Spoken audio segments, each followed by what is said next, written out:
Our second last country would be Cameroon, and we would like to invite Mr. Mourtada Mahmoud, the Managing Director of Cameroon Vert. Please, the stage is yours. Yeah. Oh, right. I have a short description here. Vert has invested about 150 billion CFA francs in planting and has 3 processing units with a combined capacity of 180,000 TPH of palm oil and 18,000 TPH of palm kernel, with over 50,000 hectares of industrial plantation. Thank you. Thank you. By the way, this is my biggest wish. This is our project, but currently we have only 5,000 hectares planted. I wish to reach 50,000 hectares very soon. Okay. This is my wish. All right. Okay, excellent. Well, good afternoon, ladies and gentlemen. It is a very difficult task, as you may realize it, to speak after those enlightened, experienced people. It's very tough to defend my country. But yeah. I think I'm gonna use the strategy of copy and paste. Basically, I won't focus too much on my slides. I have seen better slides with a lot of insight. Then I'll give you a few arguments for why you should be coming to Cameroon. As you know, we used to say Cameroon is a continent, right? You find almost a bit of everything that you find in other African countries in Cameroon, you know?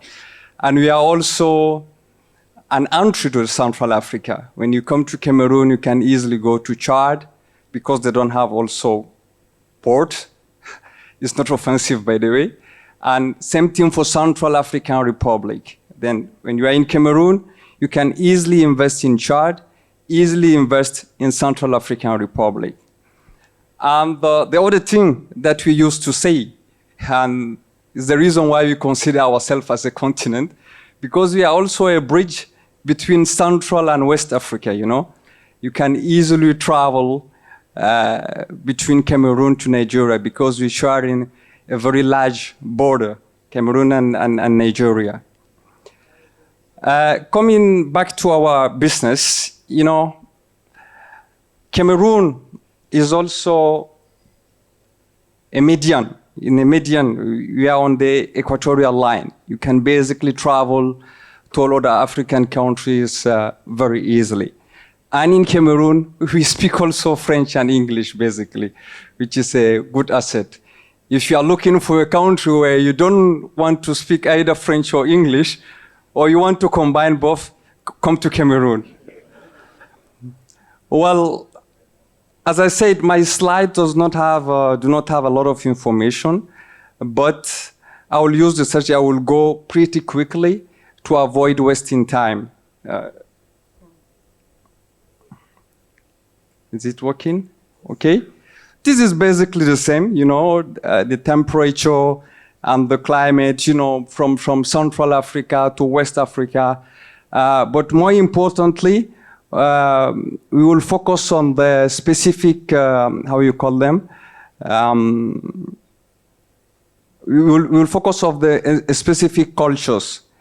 When it comes to, for instance, seasons in Cameroon, you have bimodal rainy seasons in the south.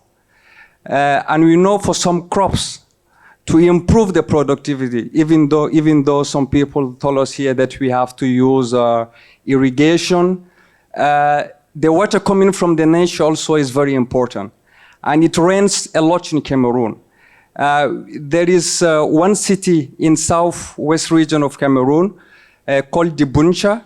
When it is said this is the second city in the world where it rains the most. And when it comes to palm plantation, we know that we need a lot of rains. Then in Cameroon, we have in some region bimodal season where it rains like almost 8 months in a year. And you can easily cultivate cocoa, oil palm, and rubber in those regions. When you go to the northern region, which is a little bit dry, you can cultivate cotton, cereals, and even cashew nuts, and we have large palm plantation, large cotton plantation in the north of the country. Coming back to our main focus, which is oil palm plantation, we are ranked, I think, third in Africa, because the first country being Nigeria, if I'm not wrong. The second one is Cote d'Ivoire, and Cameroon is the third producer in Africa of palm oil. And I think we are producing around 450,000 a year. And I think after that, little bit after that is Ghana, which is coming. And you can almost cultivate the palm oil in the literal south, center, southwest region of the country. When it comes to cocoa also, I think we are the fifth producer in the world. And we basically cultivate in the south and center regions, which has, high humidity and fertile soils. In Cameroon, we also cultivate rice. I told you we have a bit of everything. And we are doing it in the north of the country. We are doing it, but the rice there is mainly irrigated. We have also cassava, which is cultivated in almost every region of the country. We have a large plantation of rubber in Cameroon. I'm not able to give you the exact figure of the production, but I think they have around 70,000 hectares of rubber plantation with a really big figure of production. Then there is a potential in terms of production of rubber in our country. There is a growing production of cereals, which is being backed up and supported by the government, especially maize, wheat, and soybean in the country. I think the current programs of the government is mainly based on the cereals. They want to really improve the production of this stuff. When it comes to land availability, I think it's a little bit different from the other countries. In Cameroon, we have long-term state leases. I won't talk about the customary, models of ownership. You have heard about it. But what interests the investors is mainly the long-term state leases or concessions. We do have it in Cameroon. And, it's about 20 to 99 years, And what is more important to mention here, we have about 30 million of forests in Cameroon, out of which I think we just have 500,000 hectares of agro-industrial concessions. There is a huge potential to be, again, exploited in our country. In terms of quality of land, in the West we have some fertile volcanic soil, and in the center we have alluvial plains, and in the south we have a forest soil, which is meant for palm plantation and rubber.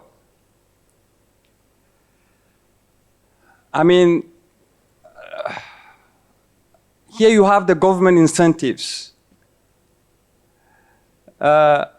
I said there is a huge potential in terms of land. In Cameroon, we have some reserves that have been made by the government to save land for some investors. Because I have realized in some other countries, no insult, in Cote d'Ivoire, for instance, it's so difficult to find land to invest into agriculture, especially large concession. And at the difference of those countries, in Cameroon, we have really some reserves of land made by the government for investors. There is also a law that has been put in place in 2013 to encourage more people to invest into agriculture, and it gives them incentives and tax exemption from 5 to 10 years, and sometimes also no tax on benefit from 5 to 10 years of investment in the country. As I said earlier also, they have some crops for which they have priority, like maize and like cereals, where they are already building some infrastructures, like roads and irrigation, whereas when the investors come, they don't have to put a lot in order to, come to ROI. Labor force and skills. There is one thing you have to know about our country. We have one of the highest literacy in Africa. This is one of the report of the BBC that is showing it. It means when you come to Cameroon, you have qualified people who can help you, develop your project. And 70% of the population are already engaged into agriculture. The problematic of the yield is something else, but when you come to a country where there is already a culture of agriculture, it's much more easier to invest than when you go to a place where it's completely new or where a large part of the population is not yet involved into agriculture. The cost also is very important, and it's relatively low compared to other countries. No insult when you compare Cameroon to Gabon, for instance, where the cost is really high when it comes to labor.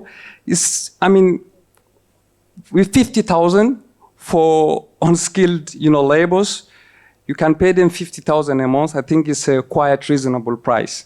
We have also an emerging expertise in the country. There are a lot of international organizations supporting people with trainings and everything in the country. When it comes to infrastructure, I think it's basically the same from one country to another. I won't add so much there. It's quite similar from Nigeria, Cameroon, Cote d'Ivoire. I think it's very similar. Electricity, again, it's quite similar. I would just copy and paste. Export access. This one is very important because we have 2 ports in our country, Douala Port and Kribi Port. And the main asset here, the Kribi Port is a very deep sea port because we can host some big ships that other ports maybe in Africa cannot host. This is the difference between the Kribi Port and the other ports around Africa.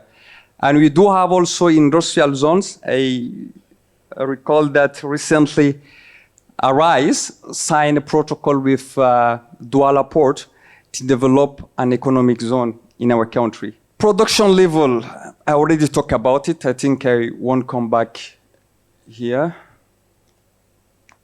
This is basically the same problem, copy and paste. Market access and trade potential.